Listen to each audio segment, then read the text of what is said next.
Fellow Kenyans, in the last few weeks, we have made it our business to travel around the country and know how the Kenyan people feel about this government and the projects that it's doing. And I can report that we are extremely disappointed. Our taxes are being pilfered, embezzled in a way that we've never seen before. Ni wizi bila kazi. And it's a great disappointment to every person of every generation in Kenya for the kind of theft and thuggery that we are seeing in government. Nothing is happening without plunder and theft. And unfortunately, we have the President of the Republic of Kenya leading the way by being the most corrupt individual in our government. Now, fellow Kenyans, it's a time for us to ask ourselves, what are we waiting for? Are we going to sit back and watch as individuals take away our country and bring our economy to the rubble and to total collapse? Right now, the president is in China to borrow another loan of 40 billion Kenya shillings. I would like to ask the people of Kenya, ni nyinyi mumempa ruhusa ya kukopa 40 billion? Na kama ni nyinyi mmempa ruhusa, are you aware that the 40 billion that is coming here for corruption and theft? Right now in Kenya today, we have a debt of over 7 trillion which cannot be accounted for. Money that has been stolen. We have a Public Finance Management Act that does not comply with the Constitution, that purports to amend the Constitution. Tuko na sheria ambayo inakubalia serikali yetu kufungua account za serikali nje ya nchi bila ruhusa ya bunge. Just recently, an account was opened at a bank in America called JP Morgan, and $2 billion was put in that account. And out of that $2 billion, $1 billion was transferred to another account. This account was opened in the name of Kenya Sovereign Wealth Fund. Signature came from the CS of Treasury. And they opened another account in Qatar, and $1 billion was stolen. $1 billion is 130 billion Kenya shillings. Right now, we are being told that the best way to build our country is through public-private partnership, where the president is purporting to lease our airport, a national pride, a strategic asset to the nation, the gateway to our country. This is something that affects national security, and our president is willing to give our airport to corrupt Indians to run it. For 30 years, he should have even given the lease to the end of his term, but he's willing to give our airport for 30 years. This thing called public-private partnership is used to do money laundering in our country. The president is saying he is very proud of the expressway, but the expressway is a crime scene. The expressway ni pesa yetu ambayo iliibiwa kutoka SGR, kampuni ikaenda ikaregistrwa na Wakenya kule China, ikakuja Kenya ikajenga expressway wakaanza kulipisha to launder money that was stolen through corruption. We've been to Nyandarua, where there is the Captain Ndunyunjeru Road, which is Mau Mau Lot 4. We've been to Ikumbi Road in Kigumo. We've been to Olengoroni Stadium in Nakuru. We've been to Kamarini Stadium in Elgeyo Marakwet. We've been to the Kipkaren Water Treatment Project in Uasin Gishu. We've been to the Kangundo Road Wakulima's Market. We've been to Makweni, Katua Ke Nunguni Road, which was allocated 362 million and 255 million already stolen, and there is no road. We've been to Kabonyo Kanyagwal, a project worth 2.5 billion. That there is nothing to see. We've been to Kisumu, Afri Cities Convention Center, and got Nanga Barube Road in Siaya, which are stalled, and Kanyadhiang Kadel Road in Homa Bay, and Mbita Sindosori Road. And all these are investments by this government where money is stolen and nothing is done. Wakenya wenzangu, ni vizuri tuanze kujiuliza kama ni kweli tumewapa wanasiasa ruhusa ya kuiba pesa za wananchi wa Kenya. The reason we've been traveling around the country is because 70% of the electorate of our country does not understand that corruption affects them.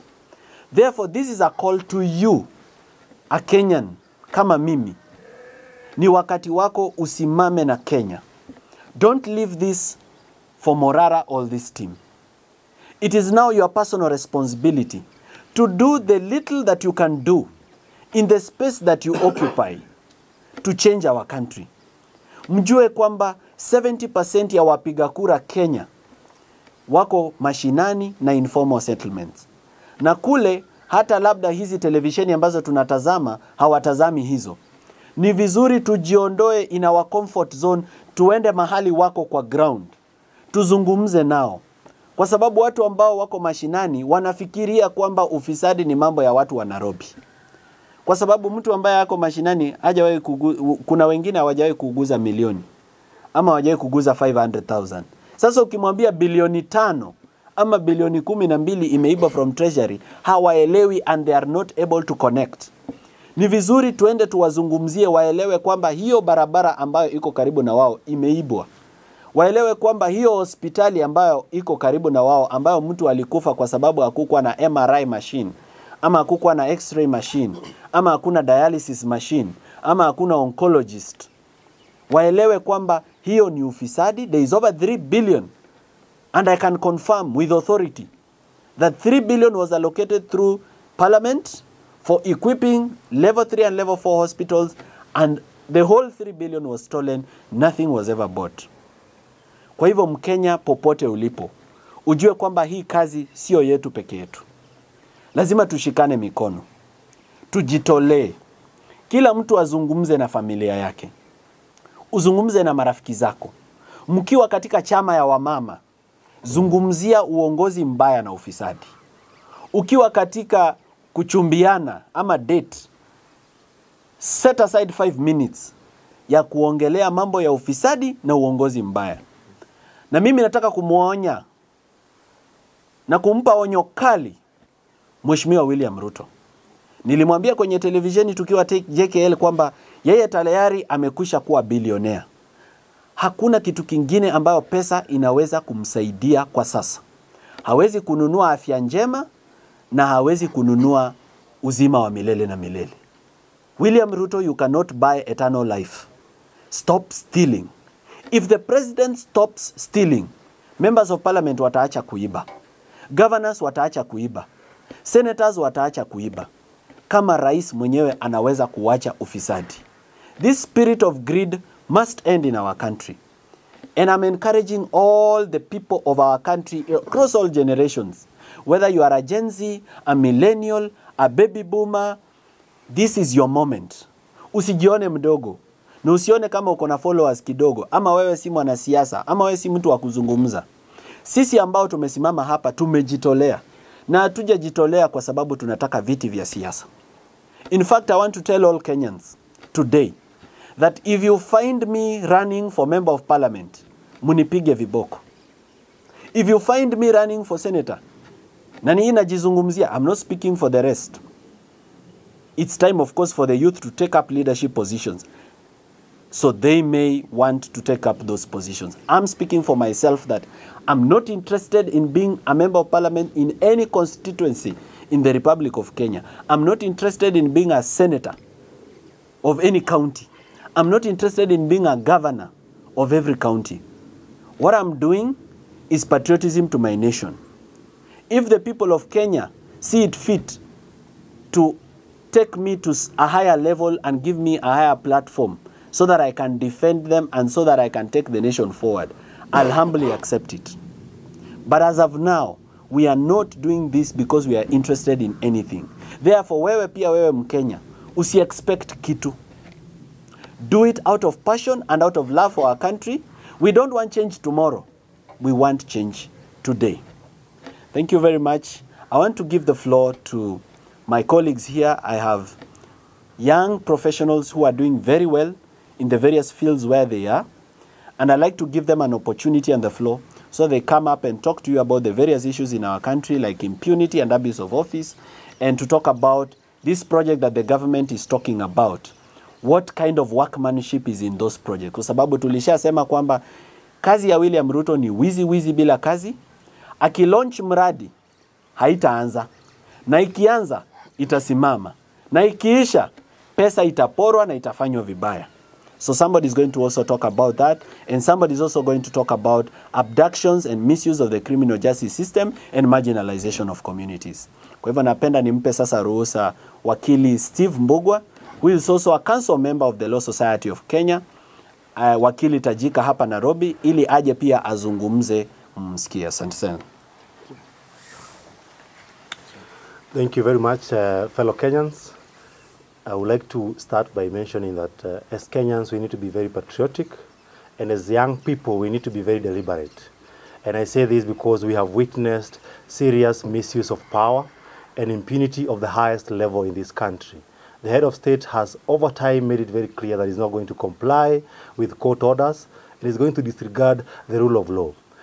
True, he's living to his true beliefs, because in 2010, when we were voting for the 2010 Constitution, the president rallied against this Constitution, and he voted against this Constitution.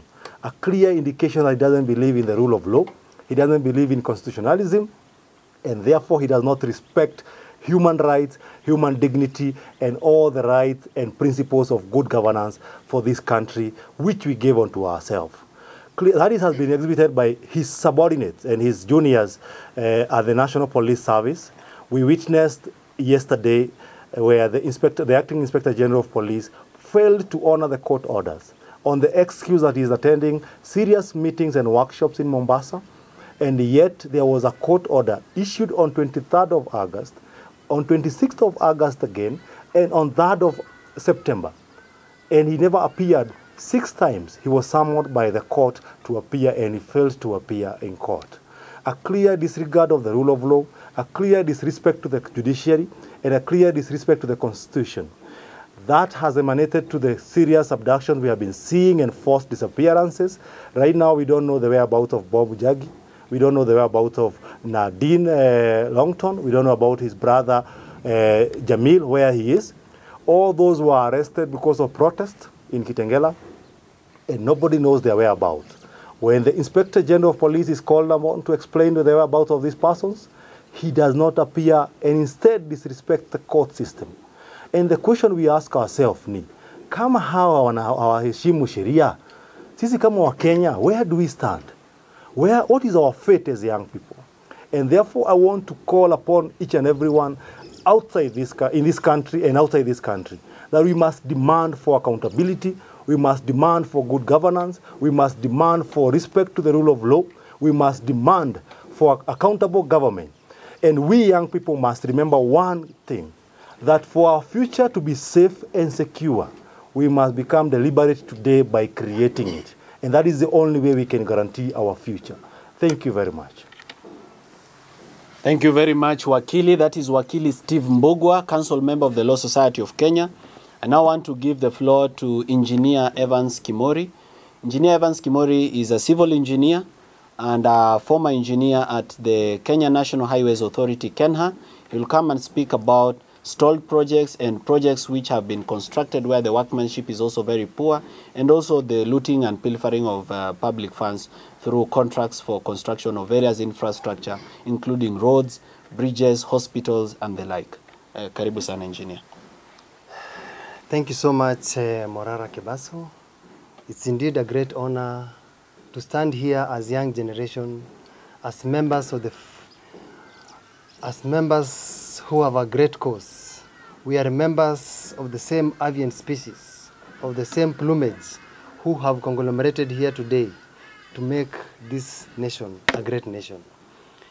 Recently, we have been visiting several projects, and as a trained engineer, I can certify that the projects that we have visited, launched by none other than the president of this country, have become redundant.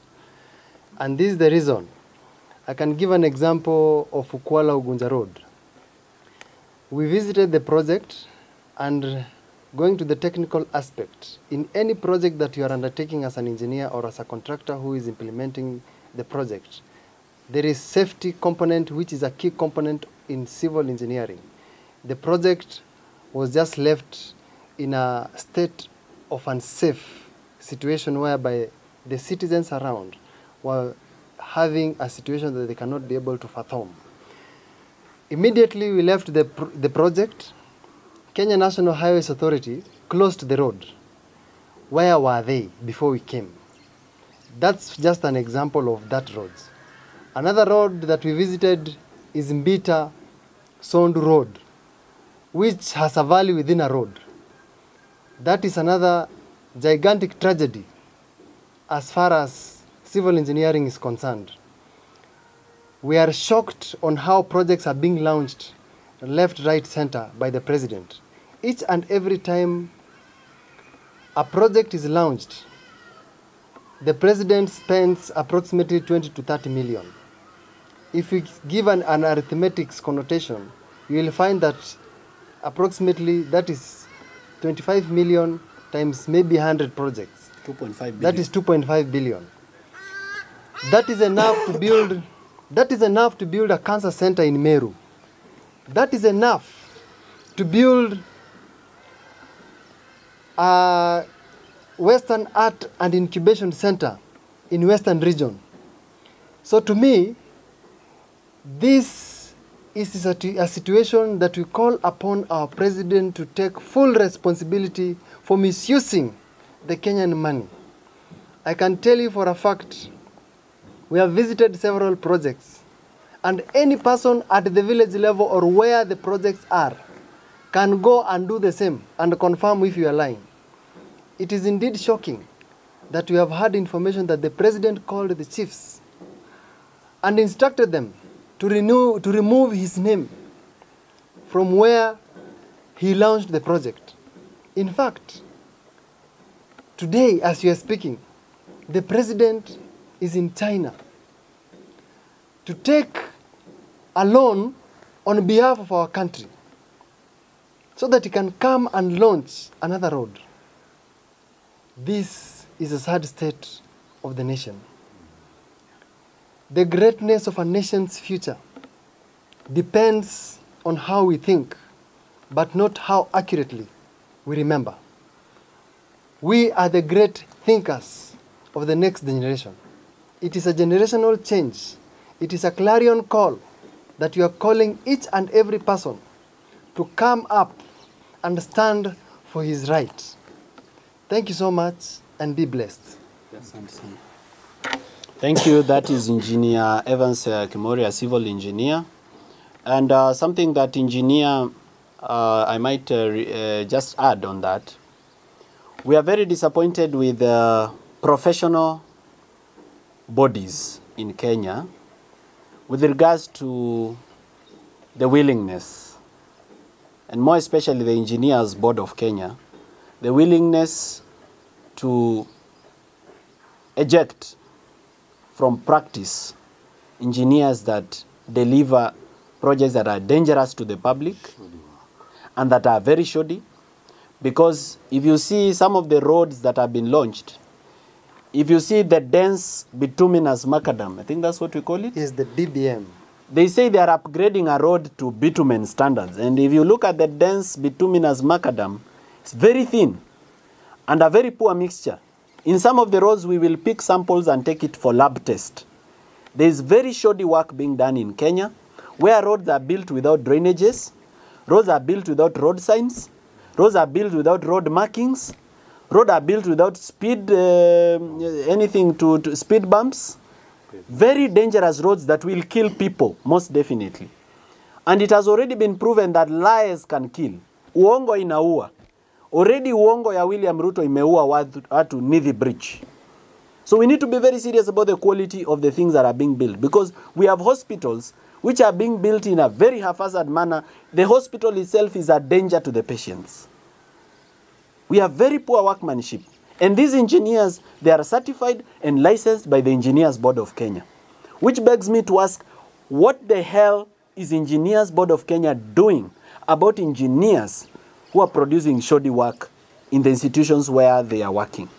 Secondly, we have the Institute of Public Accountants, ISPAC, What are they doing about these accountants and auditors that are cooking government books where corruption is all over the place?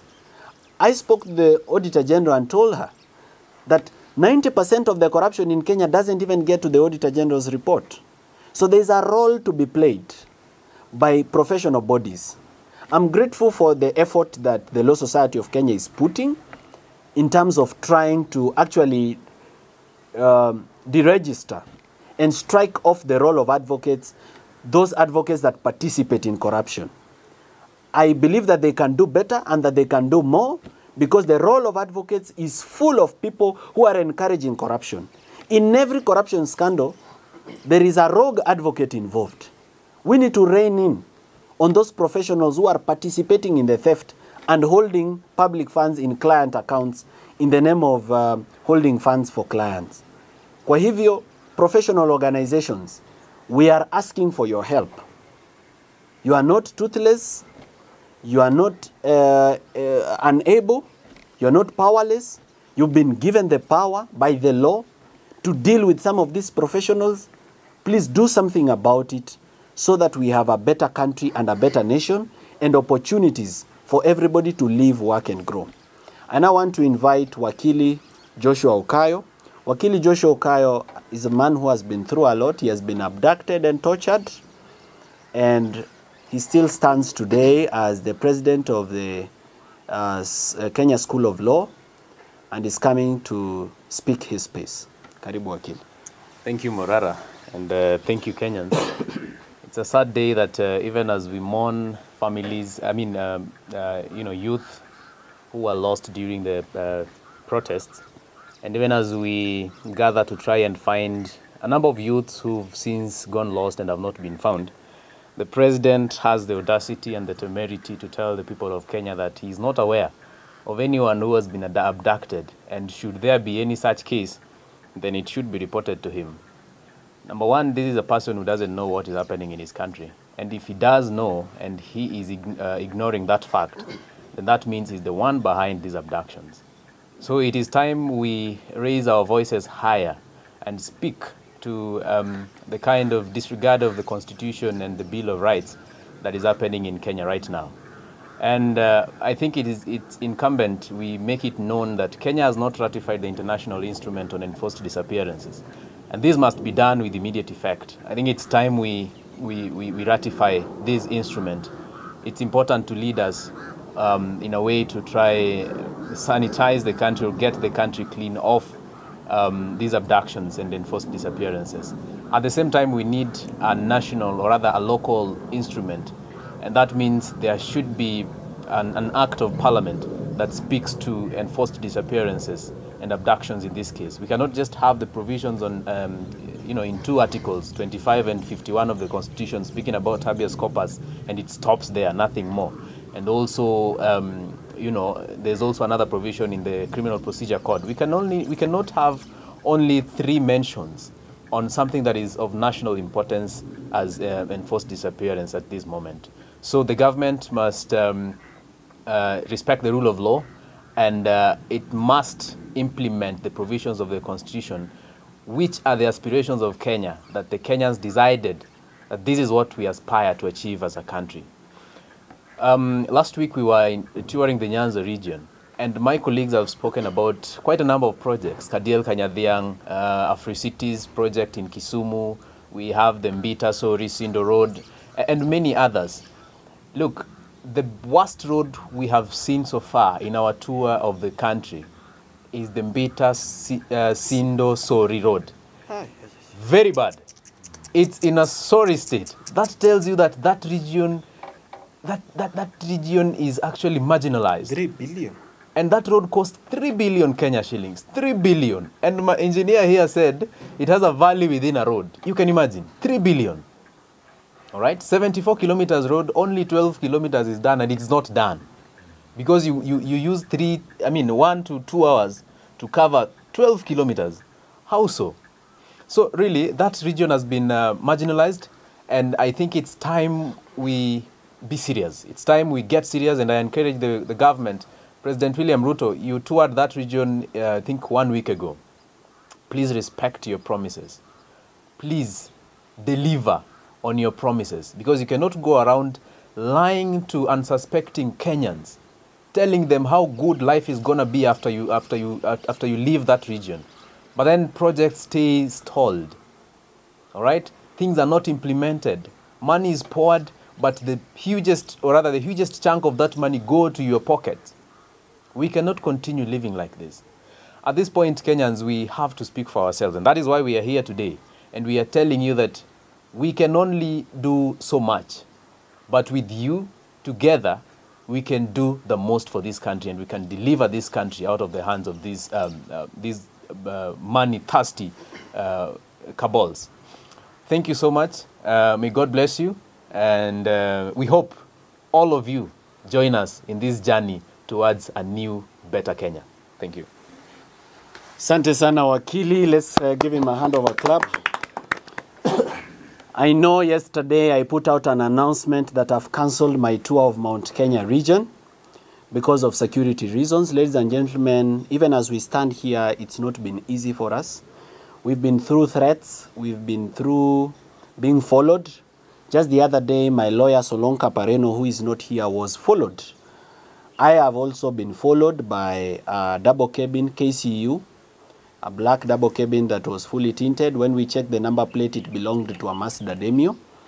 So we know the tactics the government is using to intimidate us.